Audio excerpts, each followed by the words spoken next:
Light tanks can be pretty powerful. In fact, probably one of the most influential tank classes in the game, especially when they're scouting properly. But today's video is not about scouting per se. Game 2 definitely has some scouting involved. It's more along the lines of just being a powerhouse. We are top tier in both these games. The first game we were in the T74 lightweight. I'm coming off of a 9-game losing streak. I was playing the tier 9 Chinese light tank and getting crushed.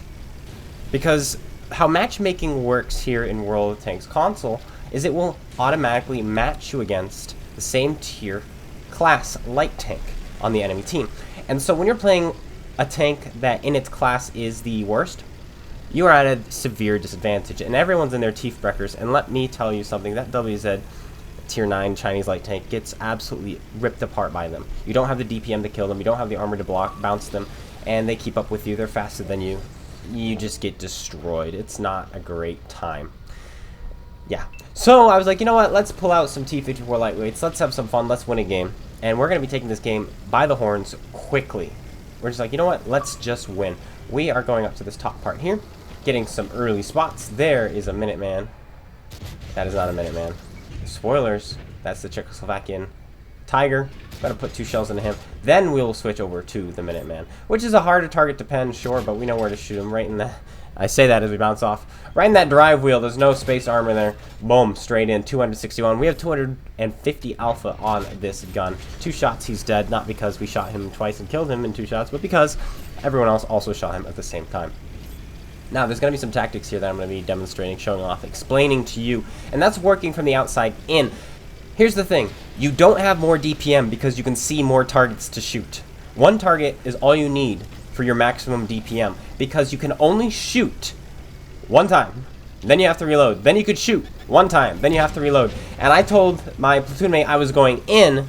He thought I meant I was going straight into the center, but no, I'm picking him off one by one. This guy is in a position where I can shoot him by himself, and my DPM is going to be exactly the same as if I'd run straight in and died.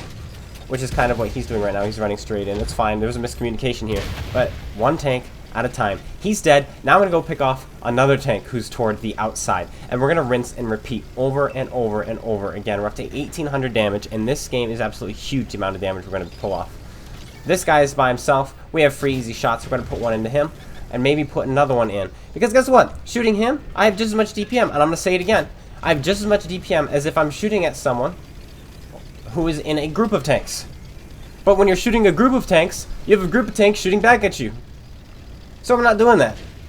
1 by 1 by 1. And we're going to wait until they've kind of separated a little bit. Okay, now I see my opportunity. The Ragnarok has just fired his magazine. So we're going in. I'm going to put 1 in the Ragnarok. But then we're going to change our attention to the CS. Actually, no, we're going to put 2 into him. And here's why I was thinking that. Because he's the scary one. I want to get him to a position where when I'm ready to go after him and he's reloading again, I can kill him before he reloads. So I put 2 shells into him. Now he's about a 3 or 4 shot for us. And I think about going in. I change my mind. He's reloaded. He puts 1 into us. And so does the tier 7. We put 1 more into the tier 7. And I realize I have to kill this tier 7 before I can go after the Ragnarok. Let's do that instead. Take a look on my left. Take a look on my right. He's actually moved on. We're going to go for the Ragnarok. He's fired 2 at me. We paid attention. And he misses the last one. We put a shell into his drive wheel, track him. And we're just going to go around. And we're going to kill him here because we know he's reloading. He's probably hoping we don't know that. But we do. And now we're here. We're able to just hug him. Put shell after shell into him. 1 more. He's dead. Doesn't matter. Trinity finishes him off. And now there is just a UDES around here somewhere. And if I was that UDES, I would have run by now. But we're going to be careful just in case he has and he's set up. Where is he at? Nope. He's not run yet. He's dead. There's nothing you can do. If I was him, I would set up my siege mode and try to get a shell in. Because you're not going to run away from this. Instead, he tries to fight back while running. Bounces a shell, actually. Misses us. And we finish him off. He's dead. We're up to 4,000 damage. And now we found the piggy. We don't have the gun depression to shoot him. He hits the rock instead of us. Now we're going to be able to put some shells into him. I was told he's got about a 15 seconds reload. So I'm not going to wait around and put more than 3 shells into him. There's 2 shells. We've got 1 more HE shell. And then we're going to move on. No point in getting killed there. Just in case he reloads and kills us, because we're not going to kill him with the next shot. I will wait for my team. Now, let me go back and let me reiterate what I was trying to say. Oh, do we have a shot here? Yes, we do at the rock. Anyway. Your DPM is only as good as your gun loads. as good as your gun reloads. You can only fire when your gun is loaded. That's simple, obvious stuff, but so often people are like, there are so many targets, this is where I want to be, because I can just keep shooting them. But you have just as much DPM shooting 7 tanks who are in front of you as you do shooting 1 tank. Go after the 1 tank. Every chance you get, go after the 1 tank, the 1 tank, the 1 tank. Give yourself the best advantage. Why go after 2? You could be 3 times better than the players you're going up against. But that will not help you if they're all shooting at you, because now you've removed your odds. You've removed your advantage. 1 tank at a time. We found our next tank. We're going to isolate. That's this guy. No problem. Finish him off. Just kidding. We bounce off the last shot. Aim for his lower plate. Now the Trinity kills him. Now the Trinity's up to another kill, and he's taken another one of our kills. No problem. We're up to 6,187 damage, and we are not done. I'm like, the bar is full health. I can see, I can taste 7,000 damage. I remember telling my platoon mate, I want 7,000 damage. I just have to pass this Trinity. I want 7,000. The bar has to kill the Conqueror for me. Come on, kill the Conqueror. The Conqueror bounces off, but the bar had bounced off as well. They're bouncing off of each other. Kill the Conqueror. 7,000. I'm so close. 6,100. 7,000 damage raw in a light tank would be absolutely phenomenal. Bar bounces off again. We bounce off our first shot. I'm like, YOLO, I'm going to go for the ram. Will it kill me? No, it won't. We ram him for 279 damage. Plus, we put a shell into him. We're up to 6,691. We're up to 6,927 damage. Will the Trinity come around the corner in time? He does not. And we finish it off hitting exactly 7,000 damage. We were freaking out. We're like, 7,000 damage. We did it. It's exactly 7,000. Holy moly, 3 kills. And the T74 lightweight scoring top, probably, oh yeah, MVP on the leaderboard. Was that an ace tanker as well? Yes, it was. 2 marks of excellence, 91%. Maybe we'll get up to 3 again now that it's a tier 9, but we'll see. This tank is great, great fun, and I absolutely love it. Not too shabby, not too shabby. But before we get to the next replay, here's a quick announcement. Ladies and gentlemen, I am playing competitively again. I'm playing in competitive leagues, in fact. And Calamaty Season 3 is kicking off July 15th, and it is the biggest World of Tanks competitive tournament here on console. It beats even the Wargaming run leagues, which means this is not run by Wargaming. It is run by the players. It is run by votes by players. Alright, registration for this ends on July 14th, so make sure you register. I'll have a link in the description below if you want to play, if you want to play against me, if you want to play with me, if you want to have some fun. Things like the Tehran, Artillery, and Avery are all banned from the league as voted for by players. And the formats are decided not by one person, but by the players who, again, get to vote. It's just good fun. You can't blame matchmaking. You can't blame your team. Well, I guess technically that would be the best time to blame your team. It is just slugfest, back and forth, best of 9, best of 11, best of 13. So you don't just go and have 3-game losing streak and you're out. No, no, no. You have a chance to come back. You have a chance to win, and it's great fun. And if you don't have a team, just join the Calamity Discord anyway. Look for one, make one, get started, get registered, have some fun with me, have some fun with other fantastic tankers.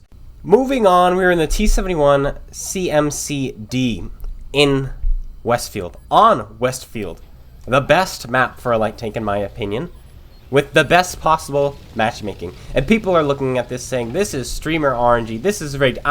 This was after I had a 33% win rate that day. Alright, I have been playing all day looking for a game like this. Looking for a game like that last one you saw on the T54 lightweight. Just hoping to have some good games. I had some great games in the 113 earlier, which you guys got to see on the channel. Then as soon as that was done and I got back on for some more recording, I just couldn't win. I even joined a platoon and I was losing even more. I was like, what is this? And so this is not matchmaking that I get all the time. These 2 games were just 2 games that they blessed me with after losing so much. But you don't see those games we lose, but you will, because I have some of them recorded, because some of them are quite interesting. But we're on Westfield, we're doing some early spots. We have an amazing camouflage for a tier 7 at this tier, and we're just gonna let rip into this Cromwell. And you're gonna see a prime example of what I meant earlier in the T54 lightweight, where I was saying, when you have more targets to shoot, your DPM does not go up. It remains the same, and you're gonna see that right here. We have 2 targets to shoot, I can only shoot one of them. And I'm a greedy man. I could shoot the medium tank, but the medium tank is faster. The medium tank has more armor. I'm going after this VK. Plus, I'm very greedy. And I recognize the fact that this matchmaking is so good, there's a chance that I'm allowed to mega carry. There's a chance that there might be a Kalabanovs if my team all die.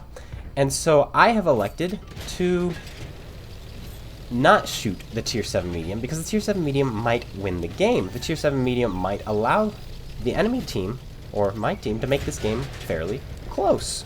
And so by keeping him alive, he might kill my team, so that I can do more damage. That's how greedy I was when I was shooting the VK instead. On top of that, the VK might have been a new player who I was just sending back to the garage. And so that was pretty scumbag. I'm willing to admit that. Should never have been the case, but that's exactly what I did. Now this KV-85, not much he can do. He doesn't have the view range. 330 millimeters. Sorry, not millimeters. That'd be even worse. 330 meters base view range on that thing. He's never going to see me. I could be in a mouse from this range, and he's not going to see me. That's how bad his view range is. Yeah. We put another shell in him. We're up to 2,400 damage, 1,100 assist damage as well, and we're not done. We're only 2.5 minutes into the game. And this is one of those games where it's not because of my team that we're steamrolling per se, it's because of the tank. You do have a huge impact in this game, depending on your tier, depending on your matchmaking. And we were able to just rip tanks apart to start. We're up to 1,100 damage, which we spotted, and 2,600 damage, which we did, in a tier 5 game. You're like, oh, they're tier 7s. Yes, the matchmaker actually looks, well, it does. It looks at the highest tier, right? And so we are in a, yes, a tier 7 game. But they're a tier 5, so I'm willing to say it's a tier 5 game. Look at, because we're shooting tier 5s, right? And we have done now 4,500 combined damage almost. That's why we're winning by so much. 4,500 damage is probably only 9,000 damage on the enemy team. 9,000 health, I mean. Like, this is absolutely nuts. Oh, hello, sir. Oh, we get smoked by somebody hiding. Oh, and the T1 KV1 is looking at us. Can we avoid his last shell?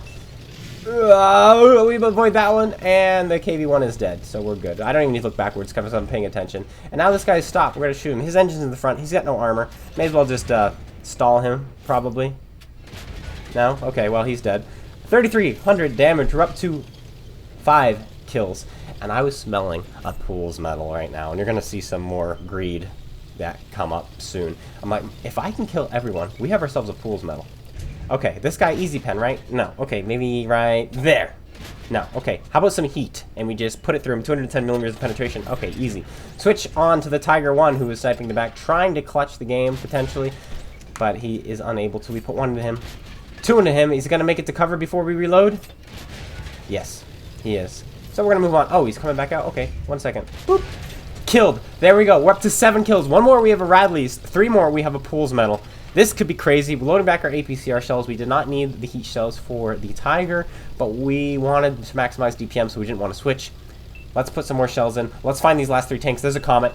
There's an IKV. And there is a Stuart Mill. Those are all pretty scary. I'm driving toward this middle ridge here so that I can cut left or cut right depending where I get spotted from. I get spotted from the left. So I'm actually going to cut to the left to get under his gun. He misses us. We put a shell in him. He's tracked. I think about going after him, but you know what? We'll settle with 1 shot. We miss. So be it. That's fine. I don't know who's behind him. We're up to 3,999 damage and 2,000 assists. 6,000 combined damage. 7 kills. Can we spot over him? No, there could be something in the bushes. We don't know. It's scary. I don't want to do it. VK's coming. He's coming to help. He's on his way, he says. He's full health. We're going to let him take the hit. And we're going to pick up the kill here. We're going to hold our shot. We can put a shell in him right now, but we're not going to. We're going to wait for the VK to do it. Now we're going to do it. Give us the Radleys. Think you. Now we just need 2 more kills. And look at this guy. Great shot, he says. What a team player. Maybe he's a bot. I can't tell from the small screen, but I don't know.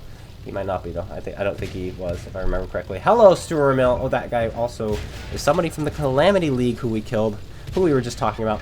We're not, look it, we're not shooting him, we're not shooting him, we're not shooting him. And then finally, I'm like, okay, fine, I'll shoot him. I should have waited a second longer. Then we could have had 9 kills, but it doesn't matter anyway. The Comet gets killed, and we only get 8. We would have only had 9 regardless. 8 kills.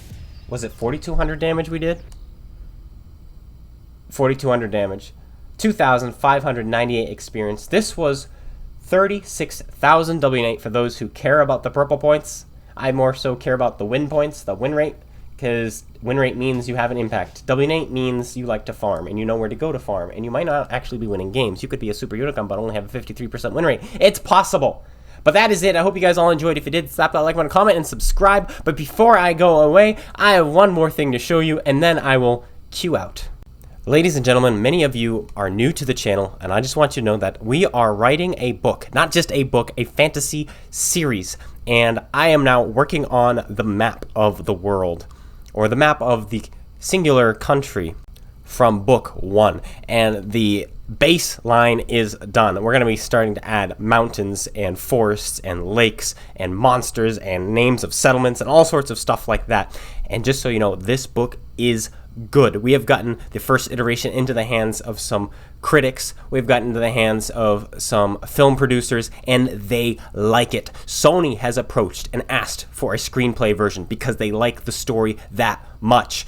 And I said, no, we're not doing that right now. I want to revise this. I want to turn this into a series first, and that is what we are doing. This story is going to be good. People are going to like it, and I'm excited to bring you step-by-step process as we go through and we recreate the story into something much grander than it already was.